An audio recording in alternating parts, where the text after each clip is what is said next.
but actually have you associate with this team. And I don't know, each team has a theme based around it where you will use this type of Pokemon. Yeah. So you'll be heavily encouraged. Let's say. So let's say there's a water-based team. By joining our team, your water types will have a 1.1 modifier in place. Yeah, that'd be good. Yeah. Which will encourage the water team to have more water Pokemon on it. Yeah, that'd be a good idea. I like that. And before we get on to other ones there, so remember I told you that Puffluff has a bit of a gimmick to it. Yes. So we were talking over it there, but basically you saw two new Pokemon there called Andorind and Alpico. Yes. Right? Yes. I did catch an Andorind earlier on, but we kind of zoomed past it. Basically, Puffluff evolves into either Andorind or Alpico. I figured, yeah. Yes. So I can't remember the gimmick. I don't think it's gender-based. I think it could be like either a move or stat-oriented. But basically, Puffluff can evolve into either or. Yeah. And essentially, Andorind is the snowboarder, right? Yep. So he turns into, obviously, that whatever it is. Andorind is a skier, so the typing is different. So Andorind becomes a ice ground type, because he's a snowboarder, apparently. That's just how it works. And then Alpico, as the skier, becomes ice fairy, which is a bit weird. Okay. Yeah. Yeah, that is. I think it's... do you know what? I could be wrong with that. I think it could be ice steel. Let's see. Right. Okay, here we go. So Puffluff is an ice fairy type itself. Okay. So it evolves at level 38. If its speed is greater than its attack, it becomes Alpico. If its attack is greater than its speed, it becomes Andorind. Yeah. That's how it works. Okay. And I think Alpico then is ice fairy and Andorind is ice ground. Ooh, Dermafrost. Yeah, the Indian elephant in Copper-Aja, I was not predicting that as being something in Sword and Shield. I really liked it though. I like the idea of it. It's very clever. Yep. So yeah, let's move on then to rival predictions, right? We kind of threw this in to see like would they do anything interesting with the rival for a change. Yeah. Did you have anything in mind for this? No. No. No, I think I had lost a lot of hope in what I'd hope and what I'd expect. What I'd hope would be a well-written. Oh Jesus Christ! Dermafrost has sheer cold. Jesus. Yeah. Yeah. Yep. What I'd like is for there to be a rival who is actually a challenge, who has personality and what we. But then at that point we had gone from like Serena to Hop, which did not put a lot of hope into me. No. I was kind of inclined the same way myself. Like I've always loved the idea of having your rival turn evil. Yeah. I've always had that idea. So we're like he would have lied with like in my case would have been like the steampunkers. He would have caught a legendary, and then you two would have had like an end style battle with your legendaries. You know. Because it would have been thematic with like who I have in mind as a legendaries, it would have made sense to have like a brotherly battle, if that makes sense. Yeah, that's what I would have gone with. We didn't get any roaming legendaries, unfortunately, which I think is a wasted opportunity for the wild area. Now. We do have now. Have now. That's like a few weeks too late, unfortunately. But like if we with the wild area, we should have really had some. So who would you have had earmarked as roaming legendaries? Oh, of existing ones already? Oh, just like new ones. Of new ones, so we haven't got we barely got legendaries in the game in general. So I would have said if we had existing roaming legendaries, either it be the Rozulo. Yeah. It's this is an ice bug. We saw it. It's a pre-evolved form already. It's actually quite accurate. It's quite very close to something in Gen 8. Funny enough, there it is. There, Kolarva. So yeah, how about that? Anyway, Anyway, the doggos or the legendary beasts would have been the first ones to think of for a roaming legendary. Yeah. Or the lake trio from Gen 4, if they're the only ones that I think have been roaming. Yeah. But I don't know beyond that. I don't know what would be decent ones to have, apart from, like, I've kind of hinted at having some kind of hunting aspect or hunting theme to the games might have worked into that. So having a legendary fox might work well. And a legendary fox would have been good. Yeah, I like that. But that's just off the top of my head. Interesting. You see, because we were always talking about this, and I love this idea that because this is based in like a Britain analog, I would have loved the idea of having an Irishman. You have to hunt him down. Hunt down the paddy. Yes, exactly. No, I would have loved to have like a legendary for each like country in that area. So you would have had one for Britain, Scotland, Wales, and Ireland. So like. And we mentioned it already, you kind of had them as like your normal Pokemon, whereas I thought like you could have actually made something really great out of this and had like actual legendary for each of the British countries in Ireland. So for us, it would have been like an actual warrior, it would have been like a Cuchulainn type, and I had him kind of earmarked as a grass fighting type. With Wales, you would have had a dragon, so it would have been just a normal, like just standard dragon type, you know, perhaps maybe fire type. I didn't really have him in mind for that. For England, it would have been a lion, so perhaps a fire type, or we've had Pyro already, so probably would have been something else, like maybe ground, perhaps, I don't know. Steel actually would have made more sense in that sense. And Scotland would have had a unicorn, so it would have been a fairy flying type. Because I thought earmarked more of a Pegasus, but yeah, it would have been clearly a unicorn. But again, we kind of got that with Rapidash, so I'm okay with that. Yeah, but I just like the idea of having a Roman legendary for each country, you know, just based off its mythology, because there is a lot of like leeway in Celtic mythology that kind of hasn't been untapped yet, really. Oh yeah, I would still hope that there could be an Irish game. I know Irish DLC, yeah, maybe. No. I'd say there'd be enough for an full Irish game, but it wouldn't be so quick after the English one. No, you'd have to go somewhere else. I would say you've got your choices. It could be India, it could be Aztec, and I'd love to see the Aztecs done. Aztec would be lovely. It could be Australia. Australia would be good with the wild area stuff. That would make sense. Oh, that'd be fantastic. A Bandicoot starter. An ideal Gen 9, I'd say, and you can kind of my prediction for it is that the entire game is going to have a free camera in it. So you're going to have a like what the wild area had was you have the wild area, and then in all the towns you had a fixed camera. Yeah. And then DLC you had free camera everywhere. I would think you will have the same thing again, like where they will say, okay, free camera, we've got that working well, but we can take that into the next one. The whole game will have free camera. What I would love is, and I suppose this is a spoiler for the game that you're a few years away from getting to with the rate of Zelda play that we're doing at the minute. Yeah. But in the most recent one, you started off and you're told, okay, you have to kill these 4 bosses and the final boss.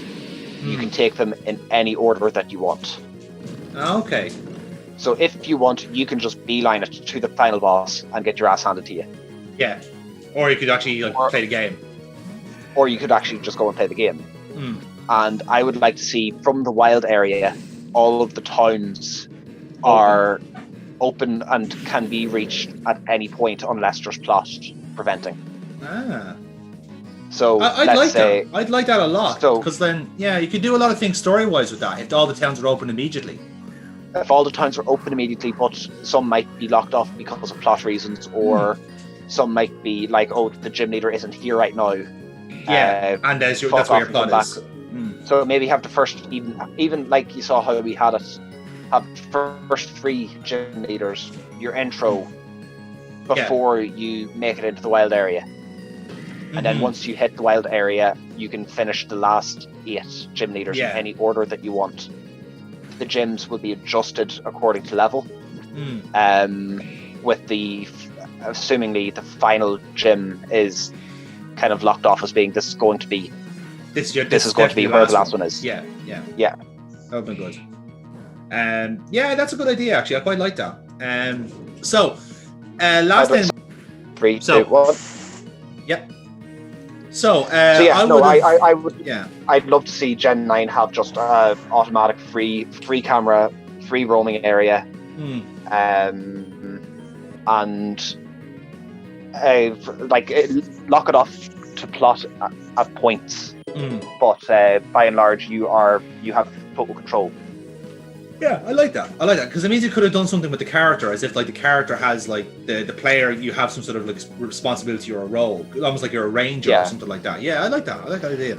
Now, there is absolutely a massive downside in that, which is the same downside that Zelda game had, which you have to go looking for the plot, because if you're just told from the get-go in that there's your 4 bosses, have fun.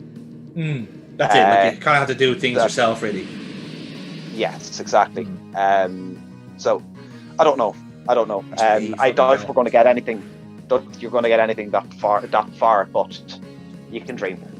Well, who knows? Like I said, a lot of the groundwork has been set up by Generation 8 that way. So you naturally the next gen will progress upon that, but it just depends on how long this one lasts, because like they got a good bit of longevity out of this at the minute.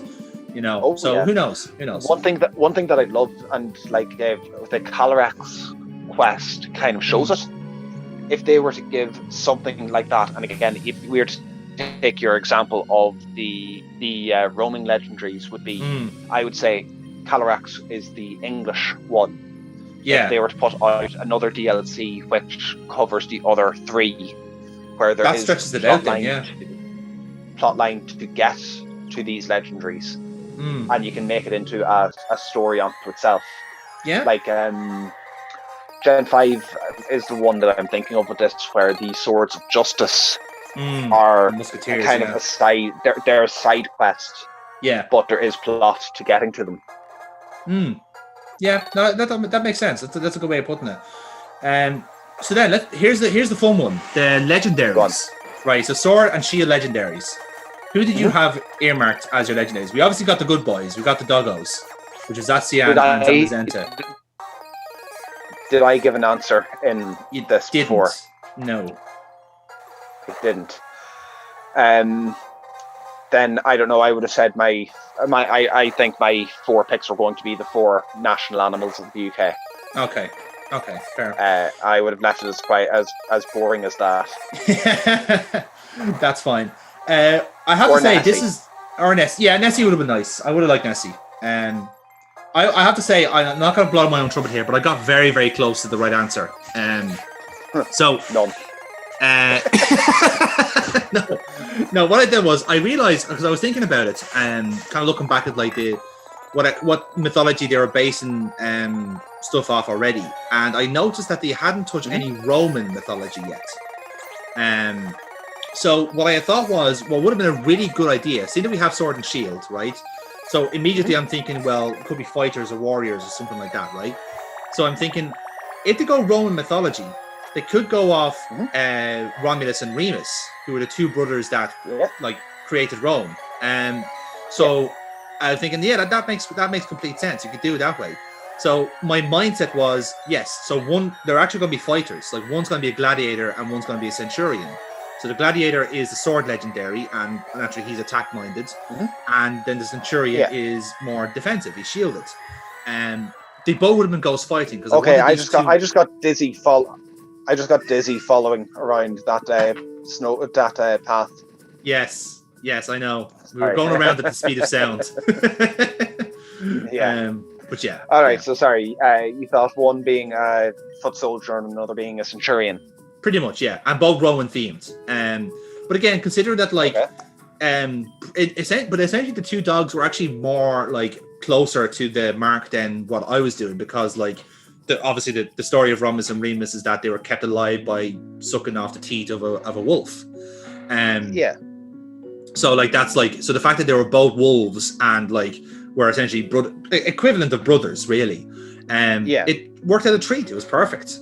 So yeah, I'm actually quite happy with that. Quite happy with that. But if we knew it was based off England, like, why would there have been that tie to the Roman mythology from that? But they haven't haven't necessarily tied the legendaries to the area either. You know, they've done a thing where, like, for example, like the French, like the Kalos, the legendaries were Norse themed. You know, very true. So they have kind of done things like that before. You know. That said, Paris was conquered by the Vikings. Yeah, true. So there was a bit of connective tissue there. In terms of wildcard predictions, we kind of mentioned a few of them there. So like these are just like extra fun things, perhaps like post game stuff and all that. So what I put down here is like we mentioned this before. This is purely like a wish list. I put down like there should be like an Ireland analog in the post game. So like I suppose, like in the DLC, we had like the Isle of Armor and Crown Tundra and that. So there's still potentially scope for an Ireland, which is wishful thinking, really, isn't it? Do you think that the DLC areas reference anywhere in the real world? Like, I don't get a massive like Isle of Man vibe off any of them. Off any DLC. I don't think so. You could argue that Thunder is maybe Scotland, but like there's already a Scotland in the game, really, when you think about it. So I don't think so. I think they're just purely areas so you can fit more Pokemon in. You know, the kind of way. Yeah. I wouldn't worry too much about that. Mookie actually did have something for this. He said unique starter moves, which is, I suppose, like a very simple like prediction as well. Like they've kind of done stuff like that before with like the Gen 7 starters, so it makes sense to kind of like have them all, and in a way they kind of did do that in the end, because like they did, Rillaboom has Frenzy Plant, which is Drum Beating is its signature move, and whatever the Fireball has like and Snipe Shot, yes. No, they would have had that. Oh no, there's also like a Changing Field is the fire move. There's another one. What's it? Set to Scorch. Oh yes, I know the type you're talking about. Yeah. No. It's what's the fire starter's final Cinderace. Cinderace, yeah. It has another special move as well.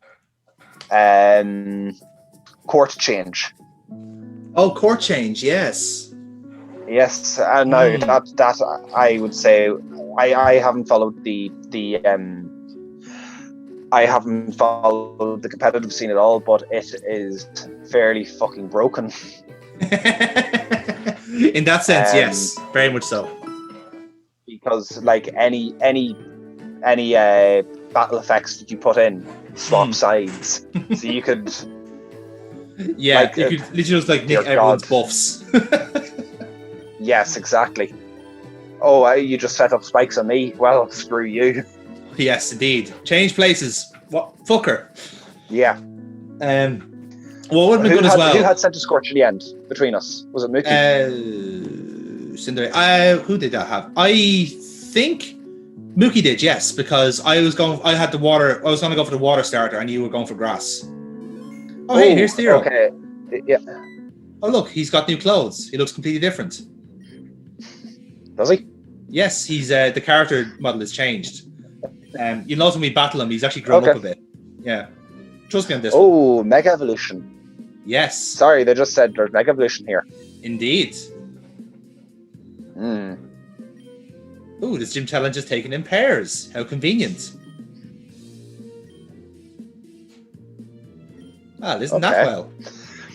If there's one thing that from Gen 7 that I kind of hope comes back is that Battle Royale.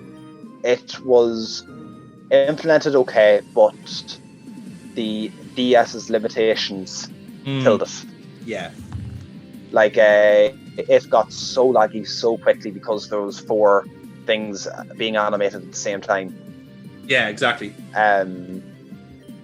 So there you have it. So this is the start of our gym battle. More or less trials when you look at it. So yeah, there you have it.